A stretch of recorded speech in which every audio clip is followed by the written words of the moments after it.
दोस्तों नमस्कार। गोपाल 360 स्टडी के चैनल पर आपका स्वागत है। आज हम बात करेंगे राजस्थानी भाषा उत्पत्ति और विकास। दोस्तों ये भाग 3 जो है चल रहा है। 2 वीडियो इससे पहले इस पर बन चुकी हैं। तीसरा वीडियो जिसमें हम पढ़ेंगे राजस्थानी भाषा के बारे में कुछ विशिष्ट बातें।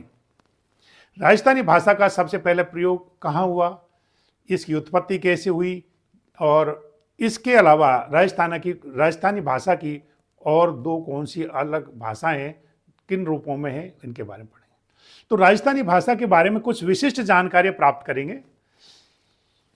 तो सबसे पहले हम बात करते हैं राजस्थानी भाषा।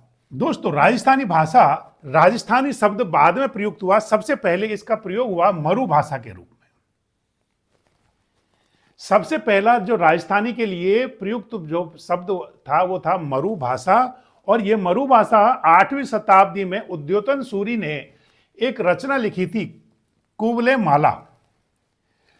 कुवले माला दोस्तों ये कहानियों का संग्रह था, सीरीज ऑफ टेल्स थी, जिसमें 18 भाषाओं का वर्णन मिलता है और उन्हीं में एक भाषा थी मरु भाषा।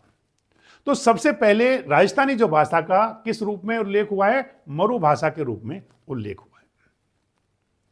अब बात करते हैं कि ये जो राजस्थानी शब्द है ये कब आया।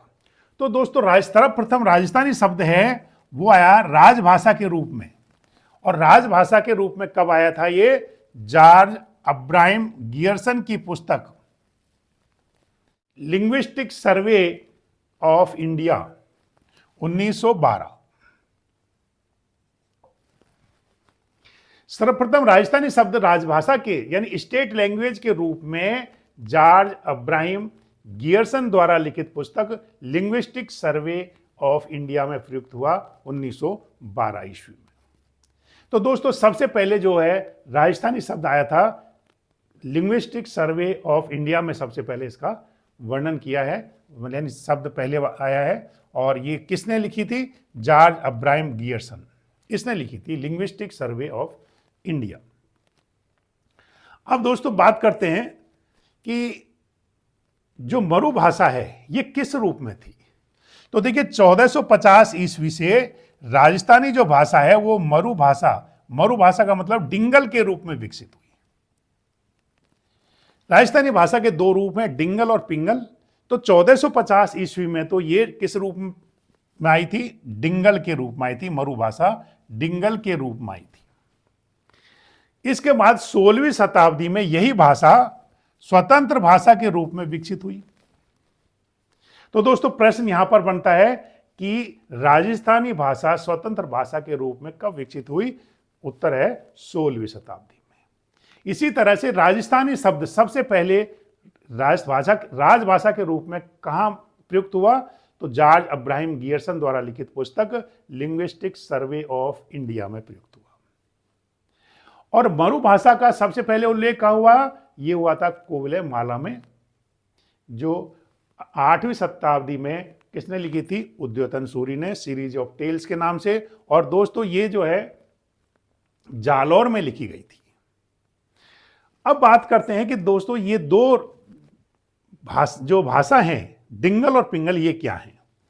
देखिए राजस्थानी भाषा के 2 रूप हैं, डिंगल और पिंगल। 15वीं शताब्दी में क्या हुआ? डिंगल भाषा जो है, जिसको मरु भाषा कहा जाता है, ये ब्रज भाषा, मथुरा की जो शौरसेनी भाषा है या मथुरा की जो भाषा है, ब्रज भाषा है, उसके संपर्क में आई। और जब उसके संपर्क में आई तो किस भाषा का जन्म हुआ? पिंगल भाषा का जन्म हुआ। दोस्तों पूर्व में जो ब्रज क्षेत्र है वहां की भाषा का प्रभाव पड़ा था डिंगल पर, और उससे एक नई भाषा का जन्म हुआ था, पिंगल भाषा का। तो डिंगल जो भाषा है वो पश्चिमी राजस्थान में बोली जाने वाली भाषा है। और ये भाषा, इस भाषा में यानी डिंगल में क्या क्या होता था? युद्ध गीत लिखे जाते थे, ख्यात लिखी गई थी, सोरठे लिखे गए थे, राजाओं की प्रशंसा में ग्रंथ लिखे गए थे, उत्सवों के गीत लिखे गए थे। इसके अलावा मुहावरे, दोहे किस भाषा में लिखे गए थे? डिंगल भाषा में। यानी राजस्थानी की जो रूप है डिंगल भाषा, इसमें लिखे गए थे सारी चीज। इसके बाद पिंगल की बात करते हैं। तो दोस्तों ये पिंगल जो है ये पूर्वी राजस्थान की भाषा है, और पूर्वी राजस्थान की जो भाषा है इसमें किस रूप में आई थी, ये भाटों द्वारा काम में। ये सबसे ज्यादा किस पिंगल भाषा को किसने काम में लिया, भाटों ने। और भाटों ने प्यार के गीत और देवी देवताओं के गीत जो गाए थे वो पिंगल भाषा में गाए थे, किसके द्वारा, भाटों के द्वारा। तो दोस्तों इससे स्पष्ट होता है कि जो डिंगल भाषा है ये तो चारणों की भाषा रही है, और जो पिंगल है ये भाटों की भाषा रही है। तो इस तरह से राजस्थानी के दो रूप हुए, डिंगल और पिंगल। तो दोस्तों ये कुछ बातें थी राजस्थानी भाषा के बारे में। अब हम पढ़ते हैं आगे।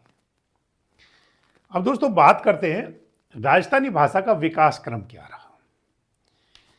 दोस्तों राजस्थानी भाषा का जो विकास हुआ वो सबसे पहले गुर्जरी अपभ्रंश के रूप में हुआ। जैसे हम जानते हैं कि अपभ्रंश भाषाओं से ही राजस्थानी भाषा का उत्पत्ति हुई थी। तो सबसे पहले गुर्जरी अपभ्रंश 11वीं सदी से 13वीं सदी के बीच में इसका विकास हुआ, और मोतीलाल मेहनारिया जैसे भाषाविद इस चीज को मानते हैं कि गुर्जरी अपभ्रंश का जो विकास हुआ वो 11वीं से 13वीं शताब्दी के बीच में हुआ था। इसके बाद दूसरा विकास क्रम जो है प्राचीन राजस्थानी के रूप में हुआ 13वीं सदी से 16वीं सदी के रूप में।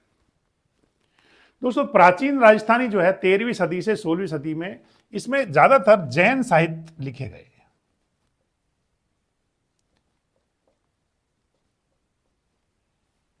इसमें जैन साहित्य लिखे गए, और इसके बाद मध्यकालीन राजस्थानी जो भाषा है इसमें इसका जो विकास हुआ था 16वीं से 18वीं सदी के बीच में माना जाता है। इसमें अधिकतर चारण साहित्य लिखे गए।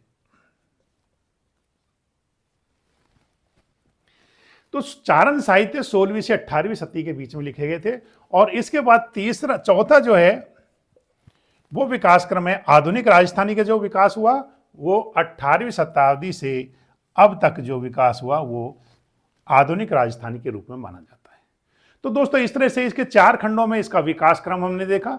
तो सबसे पहले गुर्जरी अपभ्रंश जो मोतीलाल मेहनारिया जैसे भाषाविदों ने इसको माना है, और उसके बाद प्राचीन राजस्थानी जिसमें कौन से साहित्य लिखे गए थे, जैन साहित्य लिखे गए थे 13वीं से 16वीं शताब्दी में। जैन स्टाइल, ये विशिष्ट शैलियां हैं, अगर कहा सकते राजस्थानी भाषा की विशिष्ट शैलियों के रूप में माना जाए तो ये जैन शैली, जैन स्टाइल मानी जाएगी। इसमें 15वीं से 16वीं शताब्दी के बीच में इसमें साहित्य लिखे गए थे।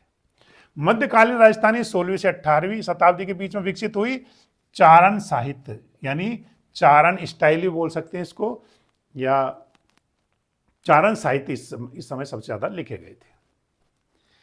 और इसके बाद है आधुनिक राजस्थानी जिसमें 18वीं शताब्दी से और अब तक के जो ग्रंथ लिखे गए थे, अब तक जो विकास हुआ राजस्थानी का, ये चौथे आधुनिक राजस्थानी के रूप में जानता है।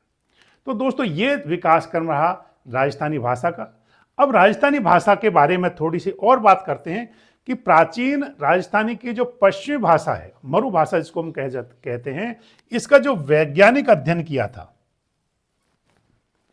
ये वैज्ञानिक अध्ययन किया था एल.पी. टेसीटोरी ने। एल.पी. टेसीटोरी ने किसमें किया था, इंडियन एंटीवरी, ये इसका एक दस्तावेज था जो 1914 से 1916 के बीच में प्रस्तुत किया गया था। तो इसमें राजस्थानी भाषा का वैज्ञानिक अध्ययन किया गया था। दोस्तों कुछ साथी कंफ्यूज हो जाते हैं कि वैज्ञानिक अध्ययन राजस्थानी भाषा का कहाँ हुआ, तो लेकिन एक शब्द और आता है, वो आता है जॉर्ज अब्राहम गियर्सन के बारे में। वैज्ञानिक आधार पर राजस्थानी बोलियों का वर्गीकरण, ये राजस्थानी जो डायलेक्ट्स हैं, बोलियां हैं, उनका वर्गीकरण किसने किया था, जॉर्ज अब्राहम गियर्सन ने किया था। तो ये कंफ्यूज थोड़ा इससे दूर रहें कि ये राजस्थानी भाषाओं का वैज्ञानिक अध्ययन किया था एल.पी. टेसीटोरी ने, और इसमें वैज्ञानिक आधार पर राजस्थानी बोलियों का वर्गीकरण। हम अगले वीडियो में राजस्थानी भाषा की बोलियां और उनका वर्गीकरण के बारे में पढ़ेंगे। तो ये वर्गीकरण जो किया था वो किसने, वैज्ञानिक आधार पर किसने किया था, जॉर्ज अब्राहम गियर्सन ने। अब दोस्तों बात करते हैं ये एल.पी. टेसीटोरी है कौन। इसके बारे में एक संक्षिप्त बात करते हैं। दोस्तों एल.पी. टेसीटोरी इटली के भाषा शास्त्री हैं जो 1914 में बीकानेर आए थे।